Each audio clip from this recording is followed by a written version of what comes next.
Sau châu Á rực rỡ với đêm Singapore, F1 lại một lần nữa lên đường sang bên kia bán cầu, đó là chặng đua tại Austin.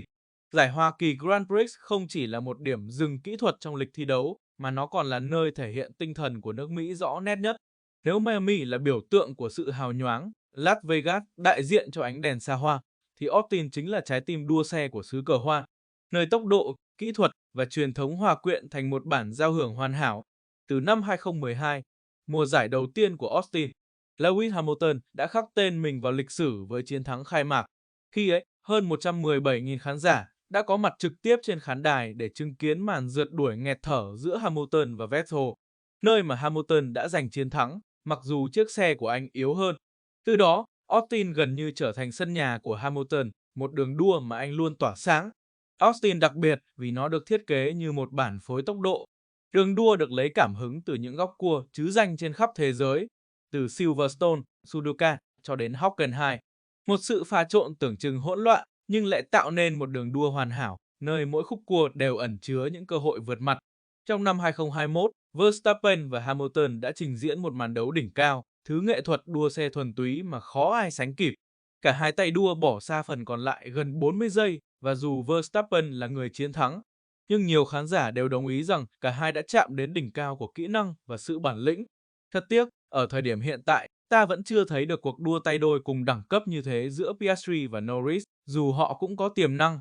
Nhưng rõ ràng, Verstappen và Hamilton vẫn là hai cái tên ở một tầng không khí rất khác biệt.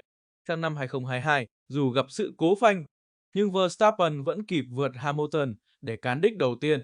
Với hệ thống DRS mạnh đến mức không tưởng, cả năm 2022 và 2023, chiếc Red Bull RB19 đơn giản là không có đối thủ. Tuy nhiên, 2024 lại là năm của Ferrari, khi họ tìm lại được niềm tự hào của mình bằng một chiến thắng áp đảo tại Austin. Nhưng bước sang mùa 2025, mọi thứ không còn dễ dàng. Ferrari hiện tại vẫn đang chật vật với vấn đề cân bằng và khí động học. Tại Austin với những khúc cua tốc độ cao, giờ đây có thể trở thành cơn ác mộng của họ. Khi nhiệt độ ngoài trời đạt 40 độ, còn nhiệt độ trong nội bộ, McLaren thì chạm ngưỡng bùng nổ. Khác với những năm trước, khi mọi sự chú ý đổ dồn vào đường đua. Nhưng năm nay, drama lại bắt đầu từ bên trong nội bộ của McLaren. Luật đu đủ, cái tên tưởng như chỉ để đùa vui giữa các fan, giờ đã trở thành biểu tượng cho sự căng thẳng nội bộ. Hai tay đua, Norris và Piastri đang mắc kẹt trong một cuộc chiến ngầm mà cả hai đều hiểu, chỉ một người được phép tỏa sáng. Từ Singapore bầu không khí trong nội bộ, McLaren trở nên nặng nề hơn bao giờ hết. Norris sau nhiều năm kiên nhẫn chờ cơ hội, giờ muốn khẳng định anh là thủ lĩnh của kỷ nguyên McLaren. Còn Piastri, người từng được xem là viên ngọc quý của học viện Alpine, lại cảm thấy như mình đang bị biến thành tay đua thứ hai mặc định. Và khi lòng tự tôn của một tay đua trẻ bị chạm đến, điều đó có thể là mồi lửa cho một cuộc nội chiến. Chính vì vậy, chặng đua ở Austin năm nay không chỉ là cuộc chiến về tốc độ, mà còn là bài kiểm tra cho tâm lý, bản lĩnh và khả năng lãnh đạo của McLaren.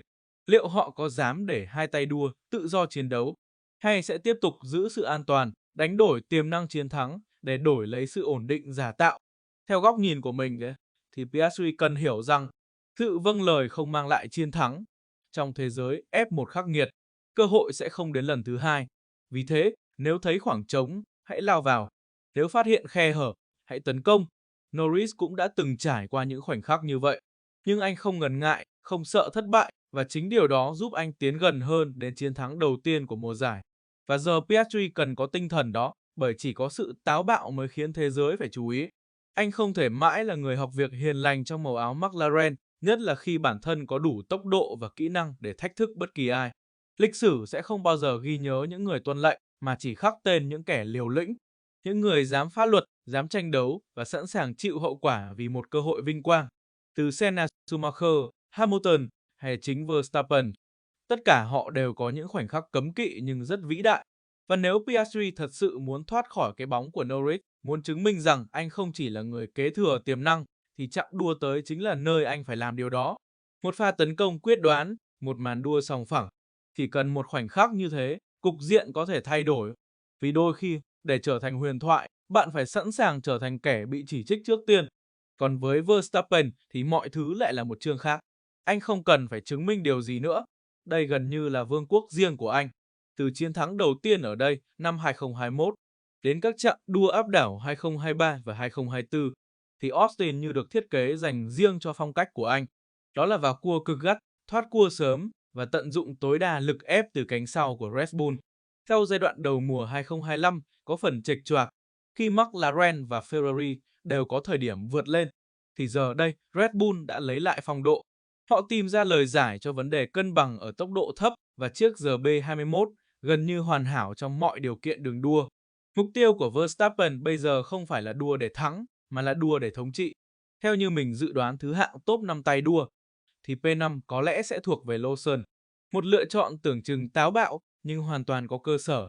Ở Baku, anh đã khiến nhiều người bất ngờ khi vượt qua những tay đua dày dạn hơn bằng phong cách lái cực kỳ thông minh.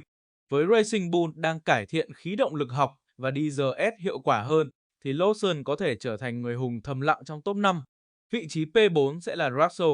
Đội Mercedes có thể không mạnh nhất ở Austin, nhưng Russell là mẫu tay đua luôn, biết tận dụng tối đa những gì mình có. Ở điều kiện nóng, chiếc WK16 hơi thiếu độ bám, nhưng với cách Russell điều khiển lốp và khả năng phòng thủ thông minh, một vị trí P4 là hoàn toàn khả thi. Anh vẫn là gương mặt ổn định nhất của đội kể từ đầu mùa. Vị trí P3 khả năng sẽ là Piastri. Anh có tốc độ và điều đó không ai phủ nhận. Nhưng tốc độ không phải là tất cả ở Austin. Ở đây, bạn cần sự kiên nhẫn và tính toán chính xác từng milli giây. Chỉ cần một lỗi giới hạn, đường đua là đủ khiến anh đánh mất podium. Dẫu vậy, P3 vẫn là kết quả tốt và là nền tảng để anh lấy lại tự tin sau những chặng đua đầy áp lực. Vị trí P2 thuộc về Norris, một tay đua đang chạm ngưỡng vĩ đại. Norris thực sự đã tiến bộ rõ rệt, đặc biệt là ở khả năng giữ lốp và kiểm soát nhịp đua. Nhưng ở Austin, nơi Verstappen như cá gặp nước, thì Norris sẽ phải hoàn hảo đến từng khúc cua nếu muốn chiến thắng. Một podium nữa sẽ giúp anh giữ nhịp trong cuộc đua danh hiệu. Và vị trí P1 chính là Max Verstappen, vì Austin là vùng đất của anh. Từ turn 1 lên dốc, qua chuỗi cua tốc độ cao ở Sector 1, rồi đến đoạn thẳng dài 1,2 km ở Sector 2, tất cả đều như phục vụ cho phong cách lái của anh. Nếu anh có thể giành pole, thì anh sẽ kiểm soát toàn bộ cuộc đua. Chỉ cần không gặp sự cố cơ khí, chiến thắng gần như chắc chắn thuộc về Red Bull. Và dự đoán tiếp theo, người vượt nhiều nhất sẽ là Lance Stroll, vì Austin dường như là mảnh đất may mắn với Stroll. Năm nào anh cũng có những pha vượt thông minh. Aston Martin tuy không còn cạnh tranh podium, nhưng gói nâng cấp khí động học mới giúp họ cải thiện tốc độ góc trung bình, điều rất quan trọng ở Sector 3. Nếu chiến thuật high pit diễn ra đúng thời điểm, Stroll có thể leo từ P14 lên top 7, thậm chí top 6. Vòng nhanh nhất khả năng cao sẽ là Norris, vì anh thường giữ lốp mềm đến cuối và tung đòn cuối cùng. Pit nhanh nhất thuộc về Red Bull, không cần bàn cãi. Đội pit của họ như một cỗ máy hoàn hảo, trung bình chỉ 2 giây mỗi lượt dừng. Với tần suất ổn định này, Red Bull gần như nắm chắc lợi thế undercut khi cần. Cảm ơn các bạn đã dành thời gian theo dõi video. Xin chào và hẹn gặp lại trong những hành trình tiếp theo của F1.